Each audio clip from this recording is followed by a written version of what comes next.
A luz entre as sombras. Uma história sobre a Bíblia e os ensinamentos de Deus. Em uma pequena vila cercada por montanhas e rios tranquilos, vivia um homem chamado Elias. Ele era um lenhador, conhecido por sua força, mas também por sua constante expressão de tristeza. Elias havia perdido seus pais ainda jovem, enfrentado a fome, a solidão e as injustiças do mundo. Ao longo dos anos, o coração dele se tornou uma terra seca, sedenta de sentido, mas resistente a acreditar em qualquer promessa de esperança. Certo dia, ao cortar uma árvore no alto da colina, Elias encontrou algo incomum entre as raízes, uma caixa de madeira antiga, desgastada pelo tempo. Dentro dela, repousava um livro velho, com capa gasta e páginas amareladas.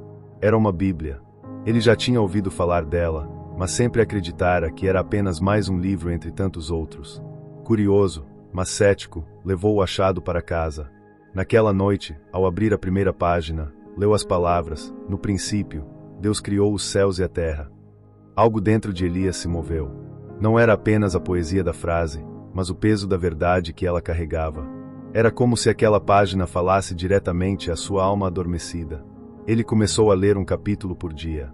Aos poucos, o livro começou a transformar o seu mundo. A Bíblia, antes apenas papel e tinta, se tornava viva diante de seus olhos. Na história de José, ele viu a superação da dor e da traição. Em Davi, encontrou a força de um coração que buscava a Deus, mesmo com erros. Nas palavras de Jesus, descobriu o amor incondicional que nunca havia sentido. A palavra de Deus não apenas o consolava, ela o desafiava. Mostrava que havia um caminho diferente daquele que o mundo oferecia. Que perdoar era mais poderoso do que vingar, que dar era melhor que receber, e que a verdadeira riqueza não era o que se podia tocar, mas aquilo que se guardava no coração. Elias começou a mudar. Já não gritava com os vizinhos. Passou a ajudar os idosos, a sorrir para as crianças, e a falar com Deus em orações simples, como quem fala com um velho amigo. Os que moravam na vila estranharam a transformação.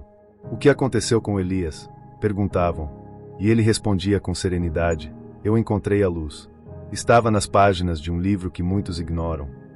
Com o tempo, Elias começou a ensinar os outros sobre o que lia. A vila inteira se reuniu para ouvir as histórias da Bíblia. Um novo espírito tomou conta do lugar. Reconciliações aconteceram, vícios foram abandonados, famílias desfeitas foram restauradas. A palavra de Deus, como chuva sobre a terra seca, fez brotar vida onde antes havia desespero. Elias já era um homem idoso quando escreveu em um caderno: "Se há algo que desejo deixar ao mundo, é isso: nunca negligenciem a Bíblia. Ela não é apenas um livro. É a voz do Criador, a bússola para os perdidos, o remédio para os feridos e o pão para os famintos da alma. Quem a lê com o coração, encontra não apenas histórias, mas direção, consolo e a própria presença de Deus." No dia em que partiu para a eternidade, a vila inteira parou. E em cada casa, aquela Bíblia velha ou uma nova estava aberta. E todos sabiam: Elias tinha encontrado o que todo ser humano procura: o caminho, a verdade e a vida. A casa de Elias se tornou um lugar de refúgio para todos que buscavam respostas. Jovens perdidos, casais à beira da separação, idosos em busca de consolo, todos encontravam nele um conselheiro paciente, cujas palavras não vinham dele mesmo, mas da palavra que ele tanto amava. Elias sempre dizia: "Eu sou apenas o mensageiro. A Bíblia é a carta de amor de Deus à humanidade. Nela está tudo o que precisamos saber para viver em paz com os outros, conosco mesmos e com o Criador." Certa vez, um jovem chamado Samuel bateu à porta de Elias. Ele vinha de uma cidade distante, fugindo das drogas e da violência. Desconfiado e com o olhar abatido, ele perguntou: "Como posso acreditar em Deus se nunca o vi?" Elias sorriu com ternura, pegou sua Bíblia e a abriu no Evangelho de João. Leu em voz alta: "Bem-aventurados os que não viram e creram." João 20:29. E completou: "Você não vê o vento, mas sente sua presença. Assim é com Deus. E se você quiser conhecê-lo, ele está aqui, neste livro.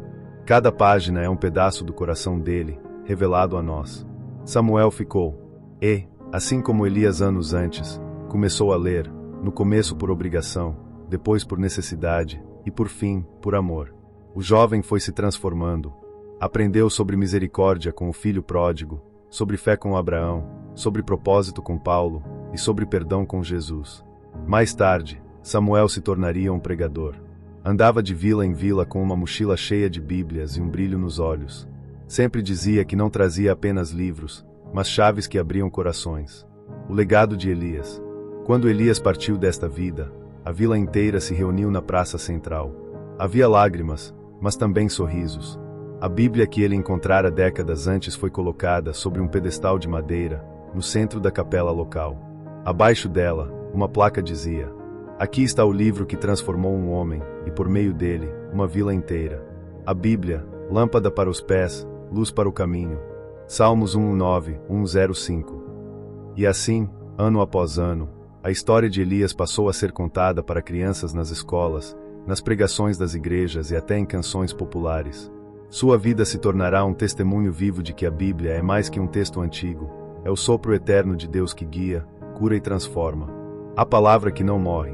Mesmo em tempos modernos, onde muitos se distraem com a correria do mundo, o exemplo de Elias ecoava. Voltar à Bíblia era sempre um retorno ao lar. Era lembrar que Deus nunca nos deixou à mercê da escuridão. Ele nos deixou sua palavra, viva, eterna, poderosa. A Bíblia é o único livro que, ao ser lido, lê o leitor de volta. Mostra quem somos, quem Deus é, e como podemos encontrar paz em meio ao caos. Em suas páginas há promessas que nunca falham, conselhos que nunca envelhecem, e amor que nunca se acaba. E como disse Elias, já idoso, em sua última pregação sob a sombra do carvalho: "Se um dia tudo que você tiver for uma Bíblia, saiba que você terá tudo o que precisa. Pois nela está a voz de Deus, o sangue de Cristo, e o Espírito que nos guia à vida eterna."